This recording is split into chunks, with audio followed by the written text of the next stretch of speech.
नमस्ते साथियों, सशक्त भारत से मैं डॉक्टर आर के वर्मा। विषय को जरा गंभीरता से लीजिएगा, शेयर सब्सक्राइब करिएगा। और आज मैं ये बताने जा रहा हूं कि मैं सोशल मीडिया पे और लोगों से बातचीत के दरमियान ये नोटिस कर रहा हूं कि लोग अधीर हो रहे हैं। उनका धैर्य जवाब दे रहा है कि भारत पाकिस्तान पर आक्रमण क्यों नहीं करता, उसको दंडित क्यों नहीं करता, और साहब देर कर दी और करेंगे भी कि नहीं करेंगे, मेरे ख्याल से नहीं करेंगे, पीछे हट गए हैं। मतलब इस तरह तरह की बातें साथियों आ रही हैं। मैं इन सब लोगों से आपसे सबसे एक निवेदन करना चाहूंगा कि आप कम से कम अपने जो अभिभावक हैं, अपने नेता हैं, अपनी सरकार है, अपने जो मठाधीश हैं, जितने लोग हैं साथियों, उन पर थोड़ा विश्वास तो कीजिए। आप नहीं समझ सकते इतने बड़े देश की जियोपॉलिटिक्स को, और कैसे क्या गतिविधि होनी चाहिए, ये हर व्यक्ति के बस की बात नहीं है। आप एक बात सोचिए, आपने कभी सांप और नेवले की लड़ाई देखी है? नेवला कैसे सांप को मारता है? पहले वो सांप के पास आता है, जाता है, आता है, जाता, आगे पीछे होता है। सांप को लगता है ये अटैक करेगा, लेकिन नेवला अटैक नहीं करता है, आगे पीछे होता जाता है। और सांप उस चक्कर में बार बार अपना फन पटकता है। अच्छा, सांप का फन पटकने पर एक मैकेनिज्म होती है कि उसका थोड़ा जहर निकलेगा, थोड़ा सा जहर निकल जाएगा। सांप के मुंह में जहर की थैली होती है, उससे थोड़ा थोड़ा जहर निकलता रहता है। वो फन पटकता है काटने के लिए, डराने के लिए नेवले को, और उसका धीरे धीरे जहर निकलता चला जाता है। नेवला ये देखता रहता है, वो चारों तरफ से सांप को घेरता रहता है, हर तरफ से सांप उस पर अटैक करने की कोशिश करता है, कर नहीं पाता है। साथियों, जब ऐसा करते करते काफी समय बीत जाता है, सांप थक जाता है, उसका जहर खत्म हो जाता है पोटली के अंदर, वो सोचता है अब कोई फायदा नहीं है, अब निकल लो। और जैसे ही वो निकलने की कोशिश करता है, नेवला कभी उसकी पूंछ पकड़ता है, वो रुकता है, तो कभी उसका सर पकड़ता है, और करते करते एक स्टेज ऐसी आती है कि वो सांप को मार डालता है, सांप के टुकड़े कर देता है। अब आप ये लड़ाई देख करके आप जरा सोचिए कि दुश्मन को कैसे हराया जाता है। दुश्मन को हराने के लिए पहले उसे थकाया जाता है।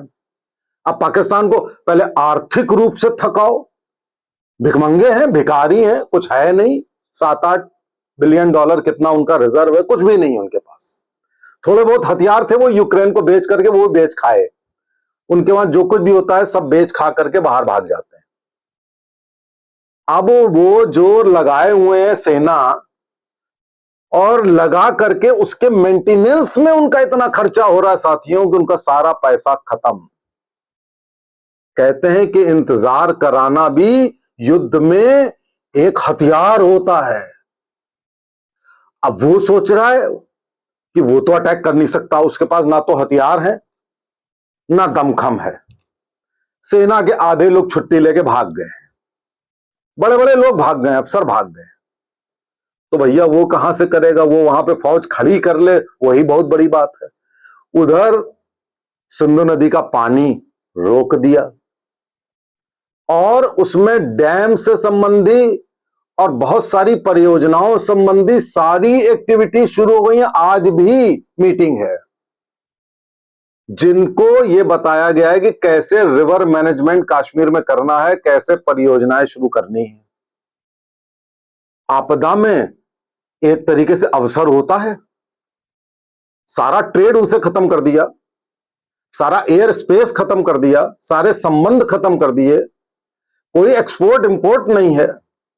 सारे पाकिस्तानियों को यहां से निकाल दिया गया, अटारी बॉर्डर पर लाइन लगी है, लेने से उन्होंने मना कर दिया।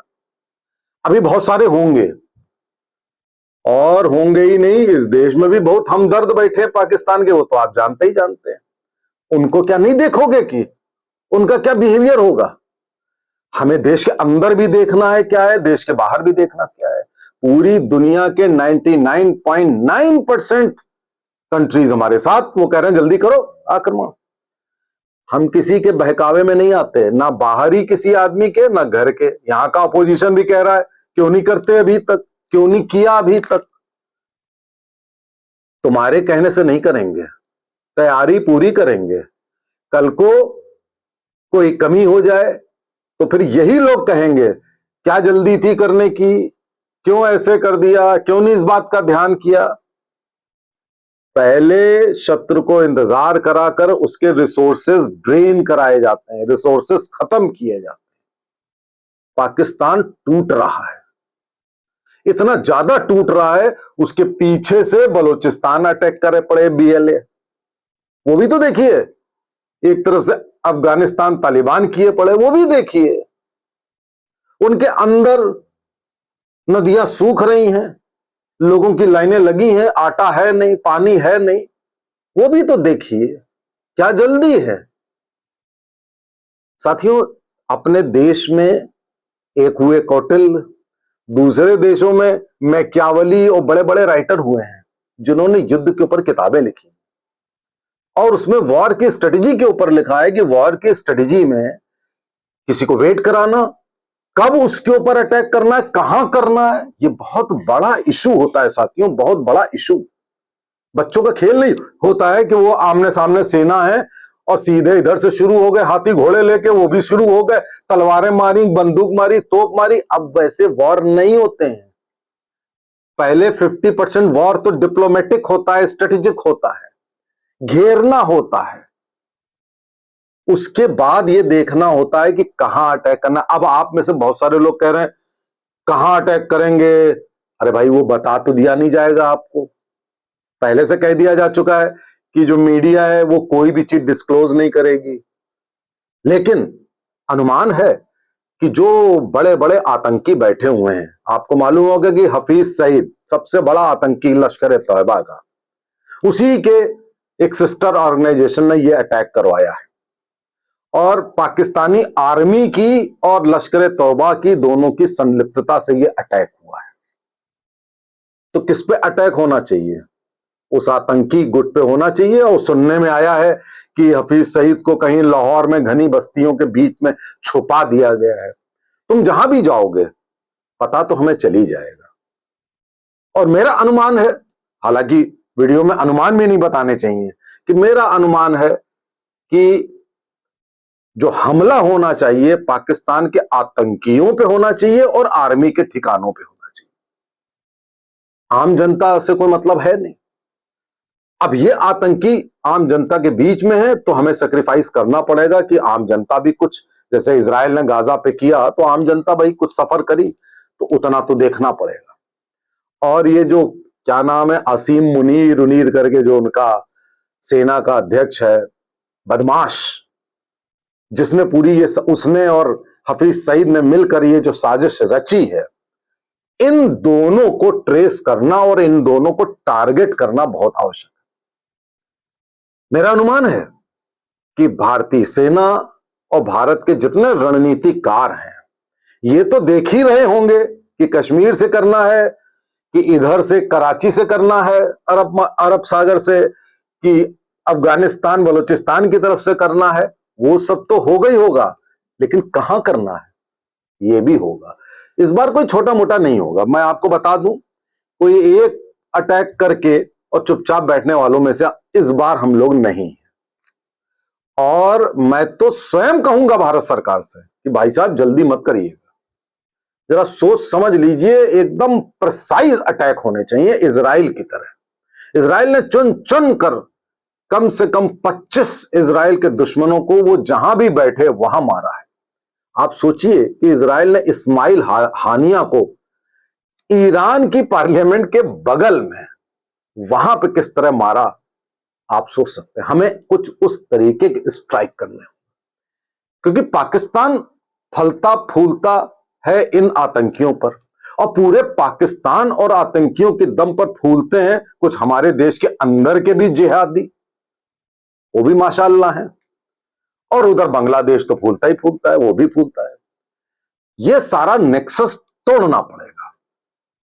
बगैर ये नेक्सस तोड़े हम कुछ नहीं कर सकते, और इसके लिए हमें, हमारे पास बहुत धन का भंडार है, हथियारों का भंडार है, तेल का भंडार है, हमारे पास किसी चीज की कोई कमी नहीं है।